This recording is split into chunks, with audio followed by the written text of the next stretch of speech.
당신은 착각하고 있다. 피해자인 줄만 알았던 당신, 어쩌면 오늘도 누군가를 교묘하게 조종하고 있을지 모른다. 그럴 리 없지라고 반응했다면 더 위험하다. 가스라이팅은 언제나 부드럽고 은밀하게 시작되며 대개 자각조차 없이 반복된다. 이 글은 불편함을 줄 것이다. 그러나 그 불편함은 곧 진실에 닿는 통로다.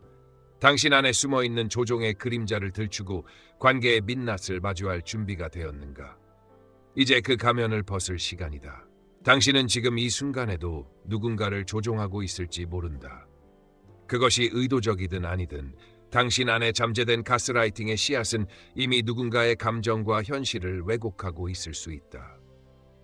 어떤 사람은 태어날 때부터 타인을 통제하려는 경향을 지니고 태어난다. 그러나 더 많은 사람들은 어린 시절 부모나 주변 인물로부터 무의식적으로 가스라이팅 행동을 배운다. 그들은 살아남기 위해 혹은 사랑받기 위해 조종이라는 생존 기술을 익혔다. 정신적으로 학대받으며 성장한 아이는 자기 방어를 위해 진실을 외면하고 거짓을 익히며 통제를 자기 확신의 도구로 삼는다. 이때 형성된 왜곡된 인간관계 모델은 시간이 지나도 그대로 유지된다. 자신이 받았던 폭력을 재현하거나 오히려 되갚아주려는 심리가 자리 잡기 때문이다. 가스라이팅을 일삼는 사람들의 내면에는 흔히 손상된 자아가 숨어 있다. 그것은 자존감의 부재이며 스스로를 무가치하다고 느끼는 깊은 절망이다. 그들은 타인의 감정을 무시하거나 무력화시켜야만 자신의 존재감을 유지할 수 있다고 믿는다. 자신의 의견이 무시당할까 두려워 과도하게 목소리를 높이고 상대를 억누르며 스스로가 우월하다고 착각한다. 그러나 이 모든 조종은 결국 자신이 가진 열등감과 불안을 감추기 위한 가면일 뿐이다. 이들은 갈등을 회피하지 않는다. 오히려 갈등을 만들어냄으로써 권력을 얻는다. 조용한 위협, 모호한 언급, 은근한 비난 등은 모두 상대방의 현실 인식을 흐리게 만들고 자아를 흔드는 방식으로 작동한다. 특히 가스라이팅은 가장 친밀한 관계에서 극대화된다. 연인, 배우자, 가족, 친구.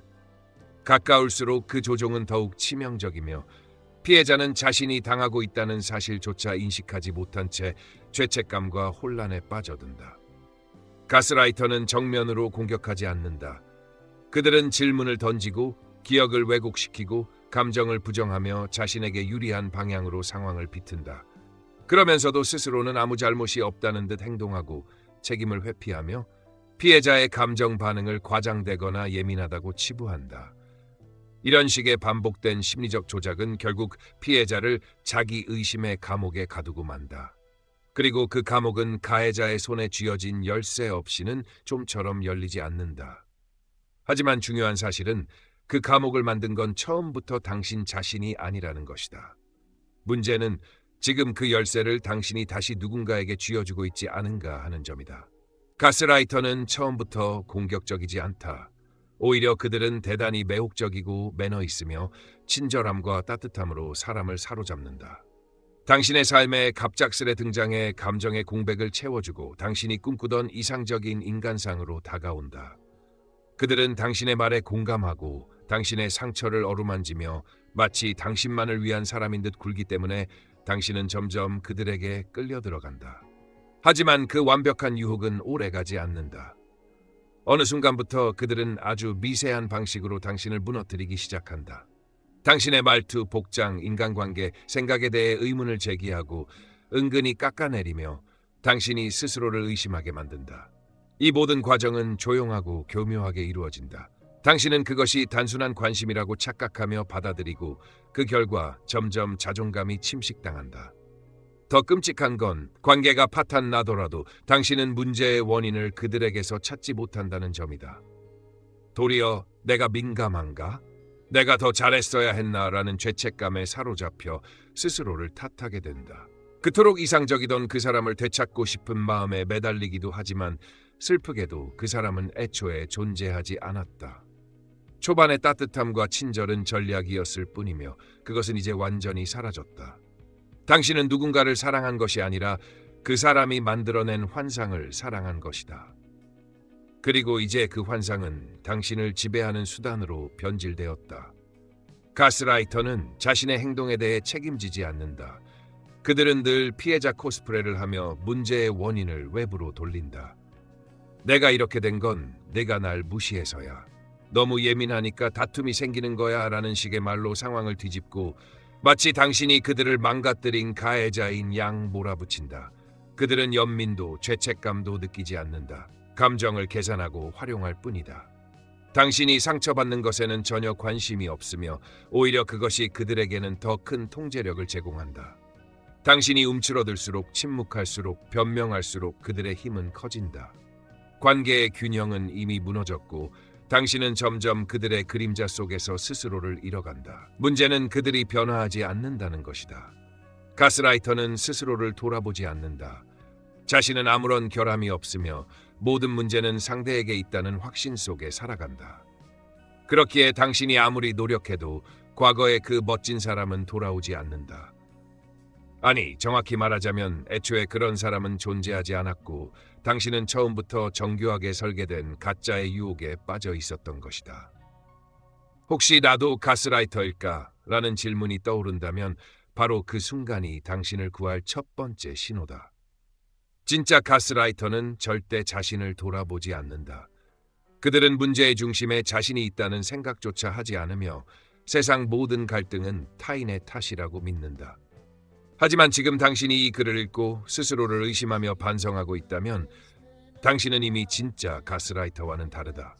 자기 성찰은 가해자가 결코 시도하지 않는 영역이며 그것을 시도하는 사람은 회복 가능한 인간이다.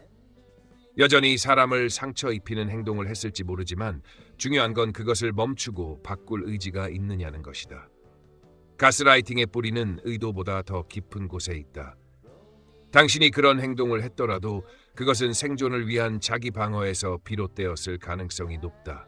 어린 시절 학대나 혼란스러운 가정 환경에서 살아남기 위해 익힌 방어 기제일 수 있고 타인의 반응을 조정함으로써 안전함을 확보하려 했던 절박한 시도였을 수 있다.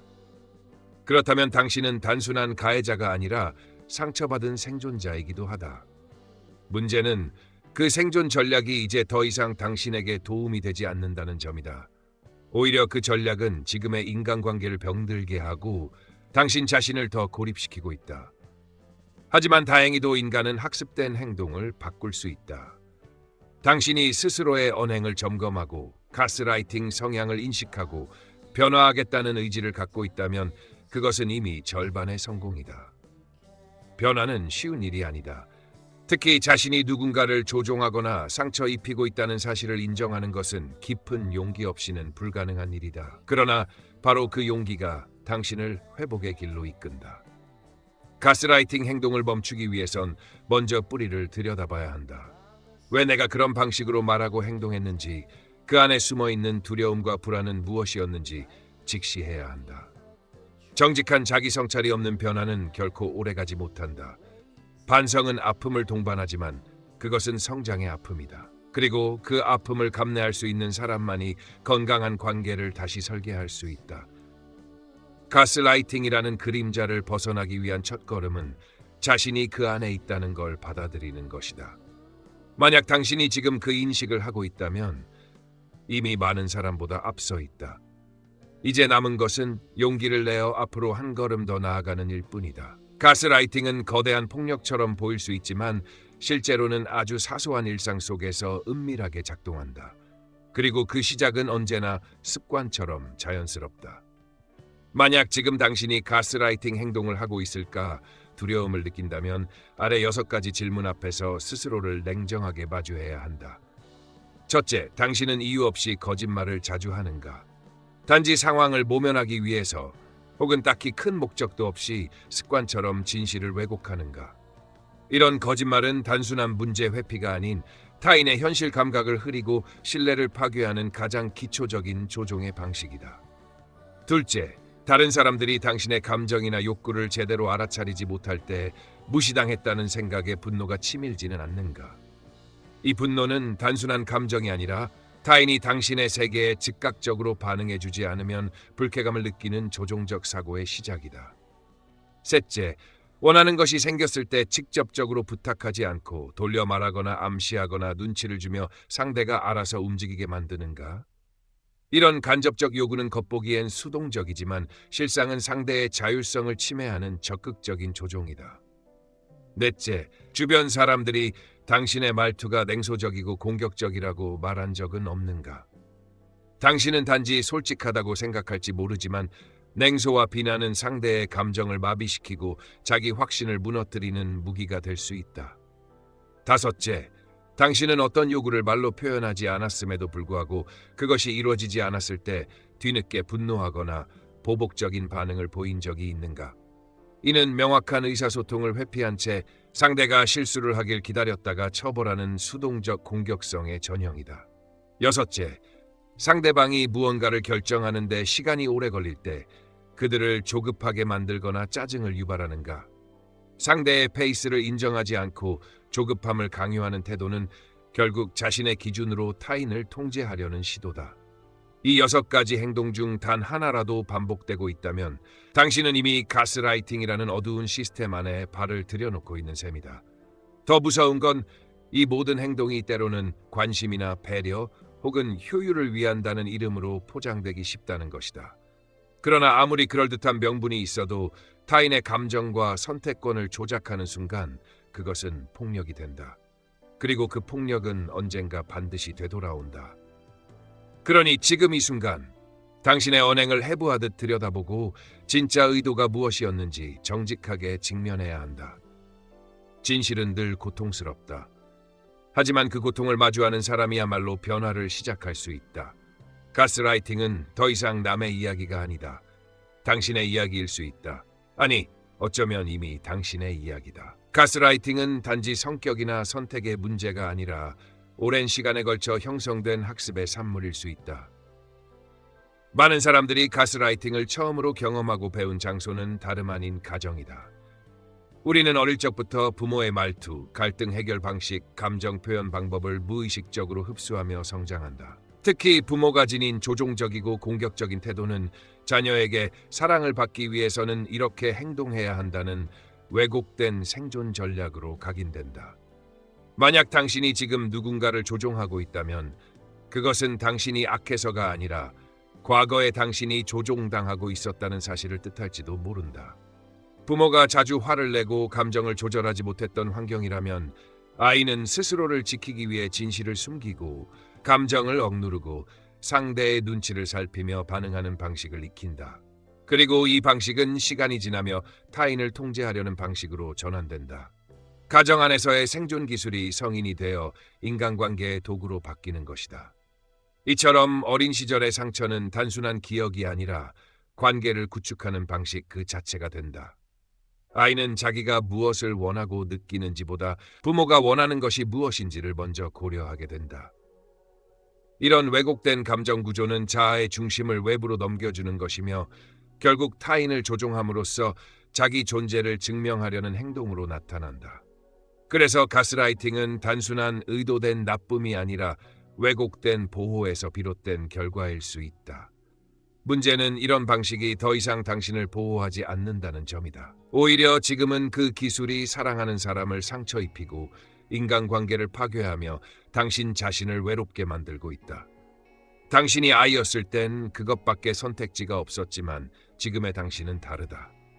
이제는 새로운 방식을 배워야 할 시간이다. 타인을 조종하지 않고도 있는 그대로의 당신으로 사랑받을 수 있다는 사실을 받아들여야 한다. 당신은 이제 누군가의 눈치를 보며 살아가야 하는 아이가 아니다. 당신은 관계 속에서 두려움을 기반으로 움직일 필요가 없는 어른이다. 진정한 변화는 과거의 상처를 직시하고 그 상처로부터 파생된 행동 패턴을 끊는 데서 시작된다. 조종하지 않고도 사랑받을 수 있다는 믿음, 그것이 가스라이팅을 멈추는 첫 번째 힘이 된다.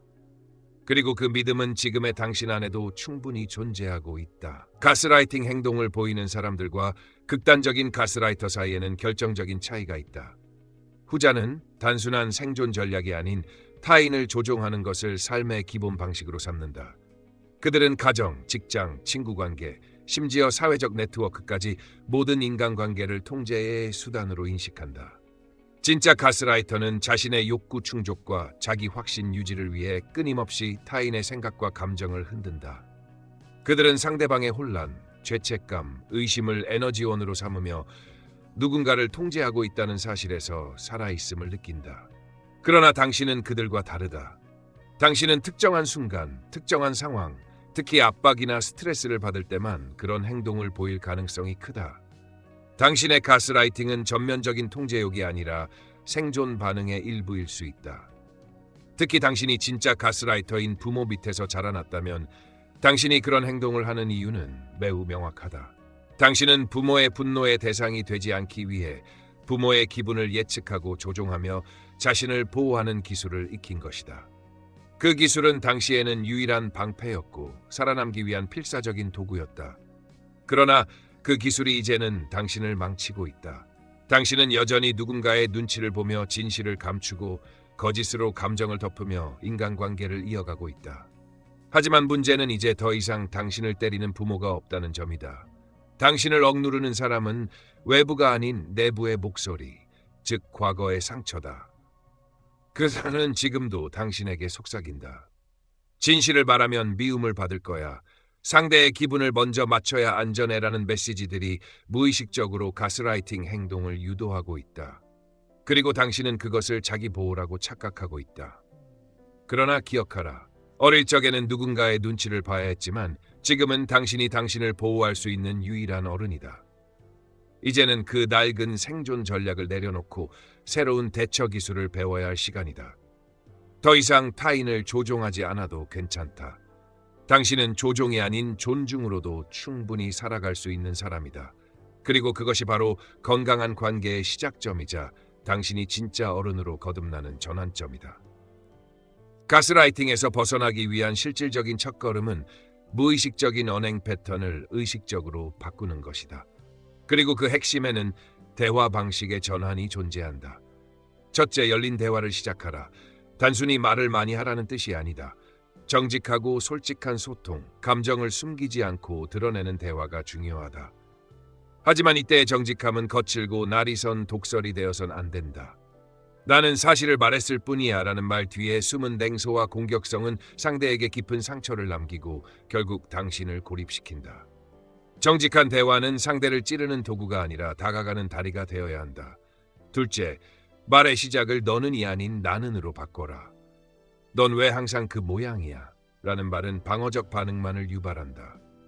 반면 나는 그 말에 상처를 받았어 라고 말하면 상대는 당신의 감정을 이해하려고 노력하게 된다. 너라는 주어는 공격처럼 들리지만 나는 감정을 전달하는 도구가 된다. 이 단순한 구조의 전환만으로도 대화의 온도는 극적으로 달라진다. 셋째, 자신의 감정을 구체적으로 말하라. 기분 나쁘다, 불쾌하다라는 말 대신 나는 외면당한 기분이었어, 혼자 남겨진 느낌이 들었어 라고 표현해보라. 감정을 세분화하고 언어화할수록 상대도 당신을 진심으로 이해하려는 자세를 갖게 된다. 이런 대화는 당신의 감정을 책임있게 표현하는 방식이며 조종이나 비난 없이 관계를 회복할 수 있는 길을 연다. 물론 이런 방식은 처음엔 어색하고 어설플 수 있다. 오랫동안 공격과 회피로 쌓아온 패턴을 하루아침에 바꾸기는 어렵다. 그러나 시도 자체가 변화의 시작이다. 한 번의 대화에서 완벽하지 않아도 괜찮다. 중요한 건 어떻게 말하는가에 대한 책임감을 갖고 매 순간 의식적으로 말하는 것이다. 건강한 관계는 침묵이나 통제로 유지되는 것이 아니다. 진짜 관계는 두려움 없이 감정을 나눌 수 있는 대화에서 피어난다. 그리고 그런 대화는 당신이 가스라이팅이라는 어두운 틀에서 벗어나 사람과 사람 사이의 진짜 연결로 나아가는 유일한 출구다. 지금 이 순간, 당신의 말 한마디가 가해가 아닌 회복의 시작이 될 수 있다. 당신은 그 힘을 이미 갖고 있다. 이제는 그 말을 바꾸기만 하면 된다. 가스라이터의 대표적인 무기는 투사다. 자신이 하고 있는 행동을 상대에게 뒤집어 씌우며 정작 가해자인 자신은 피해자인 척하는 이중 플레이를 펼친다. 당신이 상대의 조종적 언행을 지적했을 때 그들이 너야말로 가스라이터야 라고 소리쳤던 경험이 있는가? 그 말 한마디에 순간 멍해지고 당신이 정말 문제가 있는 사람처럼 느껴졌다면 당신은 지금 아주 정교한 심리전의 함정에 빠진 것이다. 가스라이터는 자신의 행동을 절대 들키고 싶어 하지 않는다. 들키는 순간 그들은 조종의 힘을 잃기 때문이다. 그래서 반사적으로 공격하고 문제의 초점을 바꾼다. 내가 아니라 네가 이상한 거야라는 논리로 당신을 혼란스럽게 만들고 마치 당신이 미쳐가고 있는 듯한 감정을 느끼게 한다. 이때 가장 중요한 건 당신의 직감을 믿는 것이다. 당신이 실제로 경험한 감정, 눈으로 본 행동, 반복된 불편함은 당신만의 진실이다. 가스라이터는 조종의 명수다. 그들은 실체를 흐리게 만들고 당신의 기억마저 왜곡시킨다. 그래서 결국 당신은 내가 너무 예민했나? 그 사람 말이 맞는지도 몰라 라는 의심 속에 갇히게 된다. 하지만 그 의심은 절대 당신의 본질이 아니다. 그것은 상대가 만든 조작된 무대 위에서 연기하고 있는 당신의 모습일 뿐이다. 이 함정에서 벗어나기 위해서는 당신이 본 것, 들은 것, 느낀 것을 스스로 검열하지 말아야 한다. 당신은 스스로의 감정과 인식의 권리를 가져야 하며 타인의 언어로 당신의 현실을 결정하게 두어선 안 된다. 물론 어떤 경우에는 두 사람 모두가 가스라이팅 행동을 주고받는 관계일 수도 있다. 상대의 조종에 맞서기 위해 같은 방식으로 대응하면서 자신도 모르게 가스라이팅의 언어를 습득하게 되는 것이다. 그러나 그 싸움은 결코 당신에게 이득이 되지 않는다. 가스라이터는 이미 조종과 왜곡의 기술에 능숙한 사람이다. 당신이 같은 방식으로 맞서더라도 그들은 언제나 당신보다 한 수 위일 것이다. 그리고 그 과정에서 당신은 자신의 인격과 감정을 갉아먹으며 무너진다. 결국 남는 건 상처뿐이다. 그래서 기억하라. 진짜 강한 사람은 상대와 같은 수준으로 떨어지지 않는 사람이다. 상대가 당신을 조종하려 할 때 당신이 조종하지 않고도 단단히 서 있을 수 있다면 그 순간 당신은 더 이상 희생자가 아니다. 당신은 조종이 아닌 진실로 맞설 수 있는 사람이다. 그것이야말로 가스라이터가 가장 두려워하는 존재다. 많은 사람들이 착각한다. 가스라이터에게 맞서기 위해선 똑같이 조종하고 똑같이 냉소적으로 반응해야 한다고. 그러나 그것은 가장 위험한 덫이다. 당신이 상대를 이기기 위해 가스라이팅 행동을 흉내내는 순간 이미 당신은 상대의 프레임 안에 들어간 것이다. 그들의 방식으로 그들을 이기려는 순간 당신은 상대의 전술에 감정과 인격을 저당잡히게 된다. 왜냐하면 가스라이터는 조종과 모욕의 프로다. 그들은 당신보다 먼저 공격하고 더 능숙하게 상황을 왜곡하며 감정적 흔들림을 이용해 당신을 무너뜨린다. 당신이 아무리 그들과 같은 언어를 사용하고 같은 방식으로 응수해도 결국 당신만이 감정적으로 대가를 치르게 된다. 그 과정에서 당신은 점점 자신을 잃고 결국 당신이 지키고자 했던 존엄과 신뢰마저 스스로 훼손하게 된다. 특히 중요한 것은 당신이 그들과 같은 방식으로 싸우려 할 때 당신 내면 깊숙이선 이건 내가 원하던 방식이 아니야 라는 저항이 일어난다는 점이다. 이 저항이야말로 당신이 여전히 인간성을 잃지 않았다는 증거다. 그리고 바로 그 지점에서 당신은 질문해야 한다. 나는 왜 이 방식에 끌리는가? 왜 이 사람의 방식에 반응하게 되는가? 그 답은 단순하다. 가스라이터의 세계에서 살아남기 위해 당신도 모르게 그들의 언어와 기술을 흡수했기 때문이다. 하지만 지금 그 언어를 반복하는 건 생존이 아니라 자기 파괴다. 당신이 가스라이터와 싸워야 할 대상은 그 사람이 아니라 당신 안에 스며든 왜곡된 생존 전략이다. 가장 어리석은 전술은 상대를 닮아가는 것이다. 상대가 당신을 병들게 한 방식으로 그들을 되갚겠다는 생각은 결코 평등한 복수가 될 수 없다. 그건 결국 당신이 그들과 똑같이 병든다는 뜻이다. 당신은 상대를 조종하지 않아도 충분히 강하다.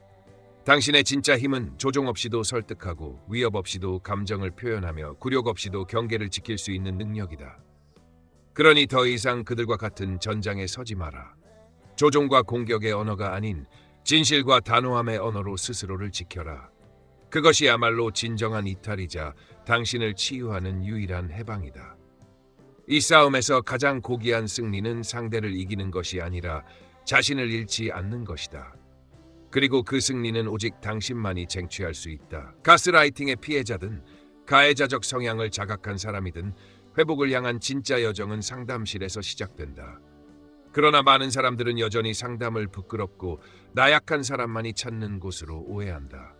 정반대다. 전문가의 도움을 받겠다는 결심은 자신의 어둠을 직면하려는 가장 강인한 선택이며 진짜 용기를 가진 사람만이 할 수 있는 일이다. 당신이 지금껏 경험한 감정적 혼란, 반복되는 인간관계의 실패, 자존감의 붕괴, 그것은 단순한 성격 문제가 아니라 치료 가능한 심리적 패턴일 수 있다. 하지만 이 사실을 인정하는 데는 엄청난 내적 저항이 따르며 자신을 괴롭힌 상처를 다시 들여다보는 일은 결코 쉽지 않다. 그래서 더더욱 전문가의 개입이 필요하다. 상담은 그저 앉아서 이야기나 나누는 수동적 공간이 아니다. 그것은 당신의 무의식을 정면으로 마주하는 실전의 장이며 때로는 눈물과 고통을 수반하는 전면전이다. 상담은 당신이 말하는 내용보다도 당신이 말하지 못하는 침묵을 더 깊이 들여다본다. 그리고 그 침묵 속에서 감춰져 있던 조종, 공포, 억압된 감정들이 서서히 해체된다. 이 과정에서 당신은 가스라이팅이라는 이름조차 몰랐던 당신의 삶의 패턴을 이해하게 되고 왜 그렇게 행동했는지를 낱낱이 파헤치게 된다. 당신이 가스라이팅의 피해자였다면 상담은 당신에게 새로운 자기인식을 제공하고 왜곡된 관계 속에서 잃어버린 자아를 회복시켜준다. 당신이 가스라이팅 행동을 반복해온 사람이라면 상담은 당신이 피해자였던 과거를 통찰하게 만들고 스스로의 행동을 바꾸는 구체적인 기술을 전수한다. 또한 상담은 당신이 다시는 자신을 의심하지 않도록 내 감정은 정당하다는 인식을 뿌리내리게 해준다. 가스라이팅의 핵심은 타인의 현실을 왜곡시키는 데 있다. 그리고 그것에 반복적으로 노출되면 사람은 자기 현실을 믿지 못하게 된다. 이때 상담은 당신의 현실을 있는 그대로 검증해주는 정신적 거울의 역할을 한다. 그 안에서 당신은 왜곡 없이 진짜 감정과 마주하고 자신의 삶을 스스로 회복하는 주체로 다시 태어나게 된다. 상담은 시간과 노력이 필요한 과정이다. 빠른 해답은 없고 때로는 고통스럽지만 그 길 끝에는 반드시 자유가 있다. 이제껏 당신을 조종해온 과거로부터 또 조종하는 방식으로 버텨온 자기 자신으로부터 진심으로 벗어날 수 있는 유일한 길이다. 그리고 그 길은 당신이 스스로를 위해 선택할 수 있는 가장 용감한 삶의 방식이다. 그러니 지금 도망치지 말고 마주하라. 당신은 충분히 그럴 자격이 있고 또 그렇게 할 수 있는 사람이다. 지금까지 당신이 외면해왔던 진실, 마침내 직면하셨습니까? 가스라이팅은 남의 일이 아닙니다. 누군가의 말 한마디, 눈빛 하나가 당신의 삶을 갉아먹고 있었을지도 모릅니다. 혹은 당신이 모르는 사이 누군가의 현실을 조용히 조종하고 있었을지도 모릅니다. 하지만 깨달음은 곧 해방입니다. 진짜 지혜는 나를 먼저 의심하고 나를 먼저 치유하는 데서 시작됩니다. 구독과 좋아요는 지혜의 힘을 더 많은 이들에게 전하는 첫걸음입니다. 지금 바로 지혜의 지도를 따라 진짜 나와 마주해 보세요. 당신의 내면이 바뀌면 당신의 모든 관계가 새로워질 것입니다. 우린 여기서 다시 시작할 수 있습니다.